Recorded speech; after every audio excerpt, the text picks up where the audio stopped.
यहाँ से निकलकर नीलकंठ वर्णी लगातार आगे बढ़ते रहे। नीलकंठ वर्णी वंशीपुर में पहुँचे।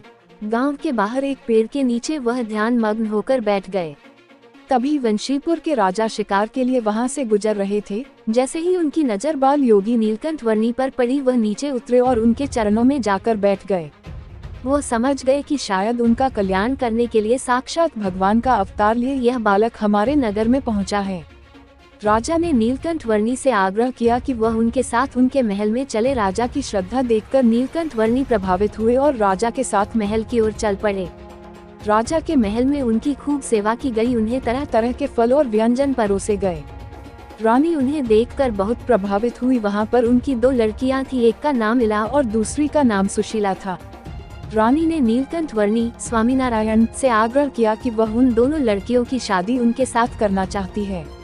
इस पर नीलकंठ वर्णी ने कहा कि मैं सब कुछ त्याग कर लोगों के कल्याण के लिए निकला हूँ।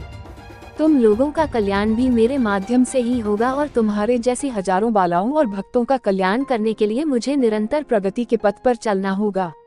इतना कहकर नीलकंठ वर्णी स्वामीनारायण वहां से निकल पड़े और नेपाल के घने जंगलों काला पर्वत में चले गए। 1 वर्ष और 47 दिनों की यात्रा पूरी करने के बाद नीलकंठ वर्णी एक विशाल पेड़ के नीचे ध्यान मग्न होकर बैठ गए। नीलकंठ वर्णी के दर्शनातुर हनुमान जी वहां पर आकर विराजमान हो गए। ऐसा कहते हैं कि जैसे जैसे शाम का समय होता जा रहा था, जंगली जानवरों के साथ साथ तरह तरह के भूत प्रेत और आत्माएं नीलकंठ वर्णी की तरफ बढ़ रही थी। तभी हनुमान जी ने विकट रूप धारण कर उन सभी का खात्मा कर दिया। नेपाल के समीप आगे चलते हुए वह हिमालय के सघन वनों में प्रवेश कर रहे थे। धवलगिरी और श्यामगिरी नामक 2 पर्वतों के बीच में बहुत ही गहरी खाई थी, जिसको उन्होंने लांघकर पार कर लिया।